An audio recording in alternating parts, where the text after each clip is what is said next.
Black Myth Wukong. It's one of the most interesting console games I've seen in a long while. Interesting being the operative word, really. There are 3 graphics modes on offer, yet none of them ultimately produce a satisfactory experience from a technical perspective. And I'm also getting the sense that it's the kind of game tailor-made for PlayStation 5 Pro upgrades, assuming the power of the machine is put to good use. So here's the deal with this video. I'm going to track the performance of the PS5 version up against our Frankenstein's PC, Xbox CPU and nearest equivalent PC GPU, to calibrate the console version up against PC, if you like, on matching settings. Then I'm going to suggest my own quality, balance and performance modes for console level hardware, because I do think that while this game is extremely challenging, a potentially better job could have been done on mode selection. Then, and this is where we take a bit more of a flight of fancy, we're going to find a GPU that offers a similar feature set to PS5 Pro to see how Black Myth Wukong, or BMW as we sometimes call it, could be enhanced on a more powerful console. And then, we're going to do the reverse, find a GPU that's similar to Xbox Series S and try to figure out what challenges game science may have had in getting the game running on junior Microsoft hardware. First up, let's quickly recap on what BMW is doing on PlayStation 5. Quality mode targets 4K and has a dynamic resolution between 1224p and 1584p using FSR upscaling. Frame rate looks to be unlocked to my eye, so I'm curious how the dynamic resolution system may be working. Even so, I think this is the most competent mode in the current game, in terms of execution at least. Next up, the balance mode. Looks like a hard set 1080p resolution here with no dynamic resolution scaling, but an utterly bizarre 45 FPS cap, which makes it look jerky on any display likely to be connected to the PlayStation 5. No DRS makes this a good fit for profiling the console version of the game up against PC, which we'll be doing shortly. Finally, there's the performance mode. This is using frame generation from 30 FPS to 60 FPS. This is fundamentally a bad idea, as one of the key ideas behind a performance mode to begin with is to reduce input lag, not to increase it, as is the case here. Let's take a quick look at console settings here, and this table actually shows our optimized settings, compromised settings for less capable GPUs, and then PlayStation 5. Bizarre texture issues apart and with variation in the visual effects preset, we find that the developers' choices for PlayStation 5 match our compromised settings.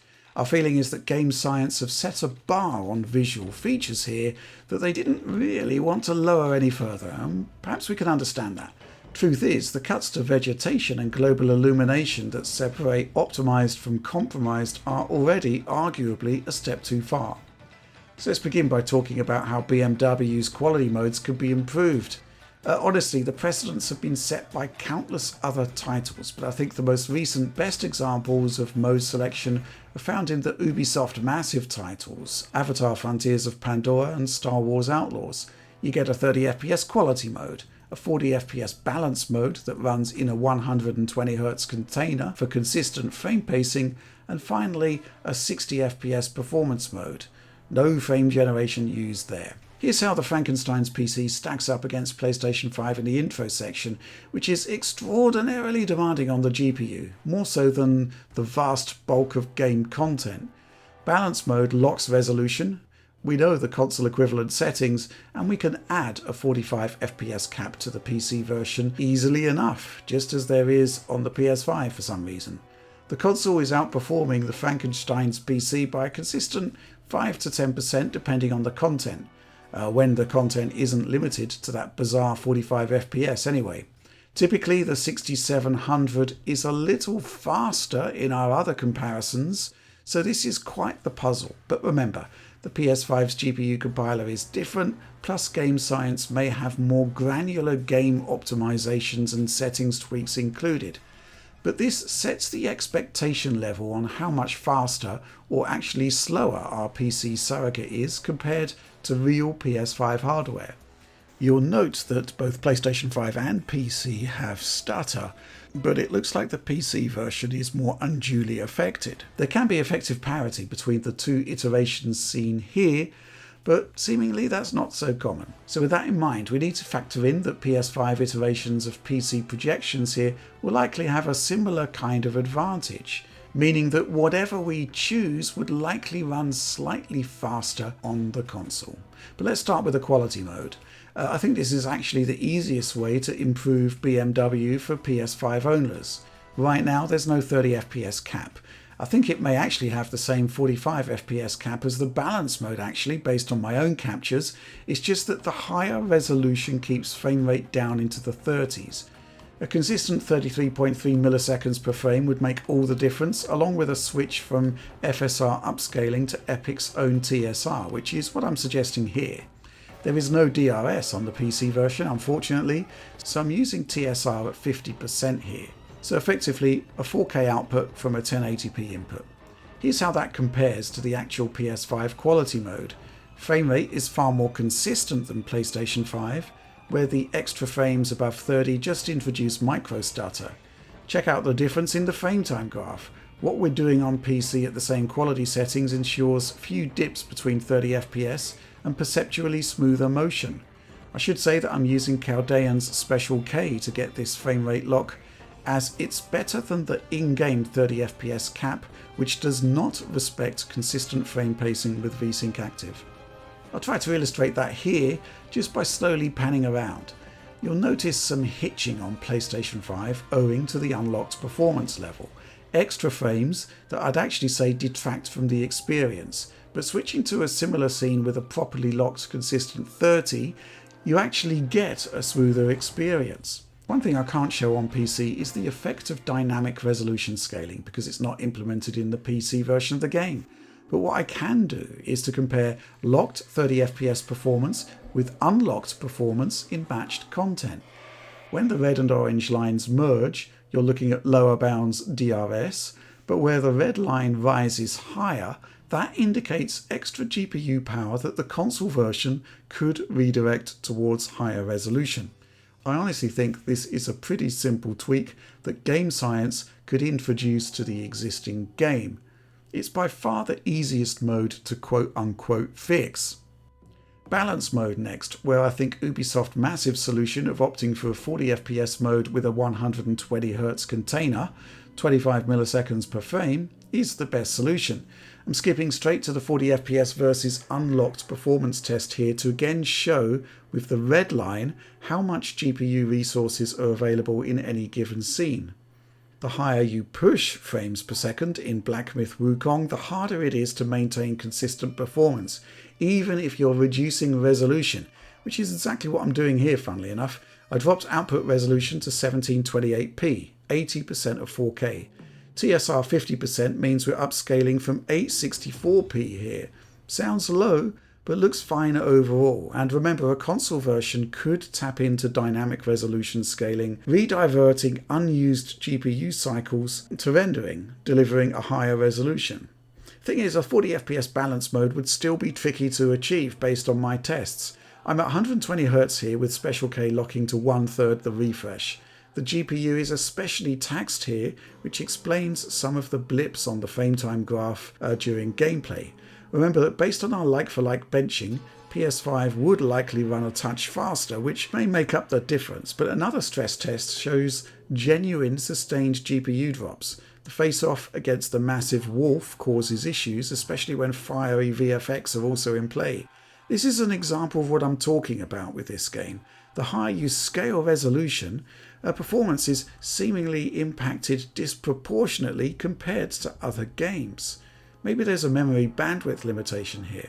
Even so, this does not bode well for an actual 60 FPS performance mode, which we'll get to in a minute. Anyway, 40 FPS balance mode, I'd say it's viable, and based on the results here, it does exactly what it's supposed to do. Nip and tuck at the quality mode's resolution, but exchange it for far smoother gameplay. A frame time reduction of 8.3 milliseconds. And yes, a good halfway house between a 30 FPS mode and a 60 FPS option. Now, we're going to tackle a performance mode, and man, this is certainly a tricky one. Game Science's solution here was to take its balance mode and to add frame generation to cap at 60. Therefore, at best, this is running internally at 30 frames per second, with frame gen boosting that to 60, and it just doesn't work on a number of levels.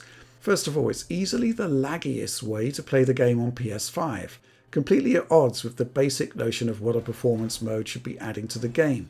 Sharper, crisper response, as well as more frames. Secondly, with a 16.7 millisecond per frame persistence, the generated frames are more obvious to the human eye than they should be. This is almost an abuse of AMD frame generation technology. They mandate a 60 FPS minimum, but I think a 40 FPS minimum with an unlocked frame rate works well enough for VRR screens, as seen in the recent Immortals of Avium frame generation update on consoles. Okay then, so first of all I tried my own spin on a performance mode, targeting 60 FPS without frame gen, and it turns out that the best balance of settings and resolution here is exactly how Alex tackled the same problem in his PC performance video with the RTX 2070 Super, GPU that's in a very similar ballpark performance-wise to the RX 6700, and therefore to the PlayStation 5. So we're still on high settings here across the board, similar to PS5, but with improved textures.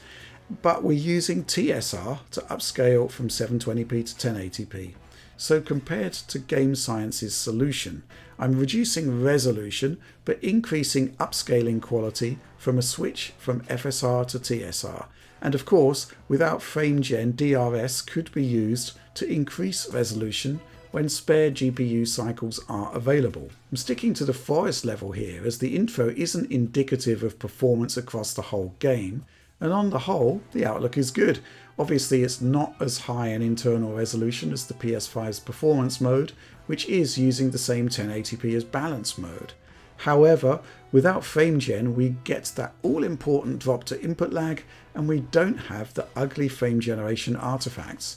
It's not 100% stable. The combination of high-density fur effects and fiery VFX sees performance drop into the low to mid-50s in this stress test.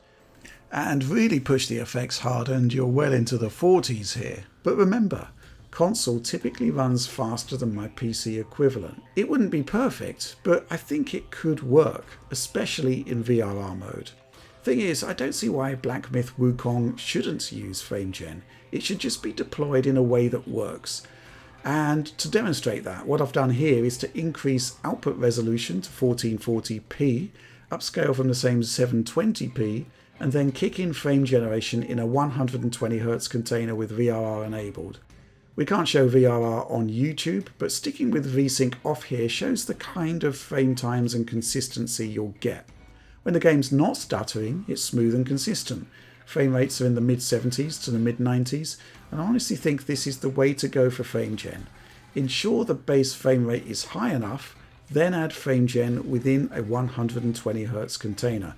Pretty much how it was done in Immortals of Avium. Let's go back to the boss stress test. When things are really busy, we can hit the mid-60s typically, can even dip into the 50s. Kind of like the actual PS5 performance mode, but at least unlocked at 120Hz, we are typically way above that. Something for game science to consider, I'd say. So now, let's move on to the intriguing part of this exercise. Black Myth Wukong is clearly a super demanding game, and I think it's tailor-made for PS5 Pro, assuming game science properly deploys the new console's features. And those features consist of raw GPU power, roughly 45% to the better compared to PlayStation 5, augmented with enhanced ray tracing features, the nature of which we don't really know at the moment, and a machine learning block that should, hopefully, produce results in the ballpark of NVIDIA DLSS. So what GPU in the PC lineup ticks all of those features? Not an AMD one, unfortunately, as there is no machine learning hardware like PS5 Pro, and no enhanced ray tracing. I settled on the NVIDIA RTX 3070 Ti, which seems to offer much the same feature set mooted for the Pro, and does indeed tend to run around 45% to the better up against a base PlayStation 5. Let's be clear here, we're talking about broadly similar projected performance here. Nothing more, but even so, the effects could be transformative in this game. Looking first of all at a quality mode targeting 30 frames per second, we get a far superior result. I can run this at a mixture of PS5's high, along with very high global illumination and very high reflections. So ultimately the settings here are actually slightly better than our own optimized settings selection for PC. But the big deal here is really the improvement to image quality brought about by machine learning based upscaling. Okay, so DLSS, it's class leading. We've no real idea right now of how good PS5 Pro's RT features are, so I'm not going to be looking into this here.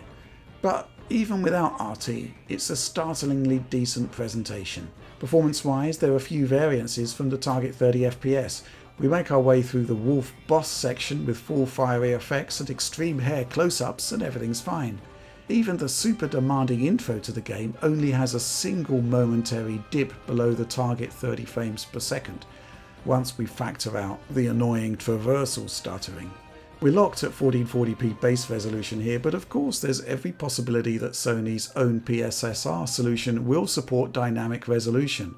A 1080p to 2160p window could allow for even more of the settings to be ramped up to the very high or even cinematic presets, depending on their load.